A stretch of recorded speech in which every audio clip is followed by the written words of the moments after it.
ನಮ್ಮ event field ಅಲ್ಲಿ ಇರುವಂತ ನಮ್ಮ ಸೀನಿಯರ್ ಈವೆಂಟ್ ಆರ್ಗನೈಸರ್ಸ್ ಗೆ ಈ ವಿಡಿಯೋ ಮಾಡ್ತಾ ಇದ್ದೀನಿ. ಜೊತೆಗೆ ಈವೆಂಟ್ ವೆನ್ಯೂ ಓನರ್ಸ್ ಗೆ ಈ ವಿಡಿಯೋ ಮಾಡ್ತಾ ಇದ್ದೀನಿ. ನಿಮ್ಗೆ ಗೊತ್ತಾ, ನಮ್ ಟೀಮ್ ಅನ್ನೋದು ತುಂಬಾನೇ ಇಂಪಾರ್ಟೆಂಟ್ ಆಗುತ್ತೆ. ಈವೆಂಟ್ ಫೀಲ್ಡ್ ಅಲ್ಲಿ ಮ್ಯಾನ್ ಪವರ್ ತುಂಬಾನೇ ಇರ್ಬೇಕಾಗತ್ತೆ. ಅದಕ್ಕಾಗಿ ಸೀನಿಯರ್ ಈವೆಂಟ್ ಆರ್ಗನೈಸರ್ಸ್ ಗೆ ಈಗ ಡಿಜಿಟಲ್ ಯುಗ, ನಿಮ್ಗೆ before event, present event, after event ಒಂದ್ ಮ್ಯಾನ್ ಪವರ್ ತುಂಬಾನೇ ಇಂಪಾರ್ಟೆಂಟ್ ಆಗ್ತಾರೆ. ಒಂದ್ ಕ್ಲೈಂಟ್ ನ ಹೇಗ್ ಮಾತಾಡ್ಬೇಕು, ಯಾವ ತರ ಹಾಸ್ಪಿಟಾಲಿಟಿ ಕೊಡ್ಬೇಕು, ಅವ್ರಿಗೆ ಏನ್ ನೀಡ್ಸ್ ಇರುತ್ತೆ, ಯಾವ ತರ ಫಾಲೋ ಅಪ್ ಮಾಡ್ಬೇಕು, ಕ್ಲೋಸ್ ಅಪ್ ಮಾಡ್ಬೇಕು ಅಂತ ನೀವು ಒಬ್ಬರೇ ಫೋಕಸ್ ಮಾಡ್ತಾ ಇರ್ತೀರಾ. ಹಾಗಾಗಿ ನಮ್ಮ ವಿ.9 ಇವೆಂಟ್ಸ್ ಇಂಡಿಯಾ ಇನ್ಸ್ಟಿಟ್ಯೂಟ್ ನಿಮ್ಗಾಗಿ ನಿಮ್ಮ ಕಾಂಟ್ಯಾಕ್ಟ್ ಅಲ್ಲಿ ಇರೋರು, ಇಲ್ಲ ನಿಮ್ ಫ್ಯಾಮಿಲಿ ಪರ್ಸನ್ ಆಗಿರ್ಬೋದು, ಅಕ್ಕನ ಮಗ, ತಂಗಿ ಮಗ, ಇಲ್ಲ ಅಂದ್ರೆ ಅಣ್ಣನ್ ಮಗ ಆಗಿರ್ಬೋದು, ತಮ್ಮನ್ ಮಗ ಆಗಿರ್ಬೋದು, ಅವ್ರಿಗೆ ಈ ಫೀಲ್ಡ್ ಅಲ್ಲಿ ಕರ್ಕೊಂಡ್ ಬಂದು ಒಂದು ಟ್ರೈನ್ ಅಪ್ ಮಾಡಿ ನಮ್ಮ ಕಂಪನಿನ ಇನ್ನ ನೆಕ್ಸ್ಟ್ ಲೆವೆಲ್ ಗ್ರೋ ಮಾಡ್ಬೇಕು ಅನ್ನೋ mind set ನಿಮ್ಗಿರುತ್ತೆ.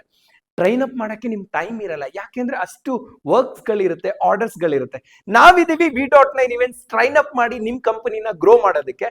Next batch start ಆಗ್ತಾ ಇದೆ. ವಿ.9 ಇವೆಂಟ್ಸ್ ನಿಮ್ಗೋಸ್ಕರನೇ ಡೆಡಿಕೇಟ್ ಮಾಡ್ತಾ ಇದೀವಿ. ಈ ಒಂದು ಈವೆಂಟ್ ಫೀಲ್ಡ್ ಅಲ್ಲಿ ಎಲ್ರಿಗೂ ಅನುಕೂಲ ಆಗೋ ರೀತಿಯಲ್ಲಿ ನಮ್ಮೆಲ್ಲರ ಉದ್ದೇಶ ಒಂದೇ, ಎಲ್ರು ಬೆಳಿಬೇಕು, ಎಲ್ರು ಗ್ರೋ ಆಗ್ಬೇಕು, ಸೀನಿಯರ್ ಈವೆಂಟ್ ಆರ್ಗನೈಸರ್ಸ್ ಗೆ ರೆಸ್ಪೆಕ್ಟ್ ಮಾಡ್ಬೇಕು ಅನ್ನೋದೇ ನಮ್ಮ ಉದ್ದೇಶ. ಜೊತೆಗೆ ಈವೆಂಟ್ ವೆನ್ಯೂ ಓನರ್ಸ್ ಗಳಿಗೆ ನಮ್ ಕಡೆಯಿಂದ ಏನಾದ್ರೂ ಸಪೋರ್ಟ್ ಬೇಕು ಅಂದ್ರೆ, ಮ್ಯಾನ್ ಪವರ್ ಆಗಿರ್ಬೋದು, ಮಾರ್ಕೆಟಿಂಗ್ ವ್ಯವಸ್ಥೆ ಸಪೋರ್ಟ್ ಬೇಕು ಅಂದ್ರೆ ನಾವು ಆಲ್ವೇಸ್ ರೆಡಿ ಇರ್ತೀವಿ ಅಂತ ಹೇಳ್ತಾ, ಎಲ್ರಿಗೂ ಒಳ್ಳೇದಾಗ್ಲಿ. ನಮಸ್ಕಾರ.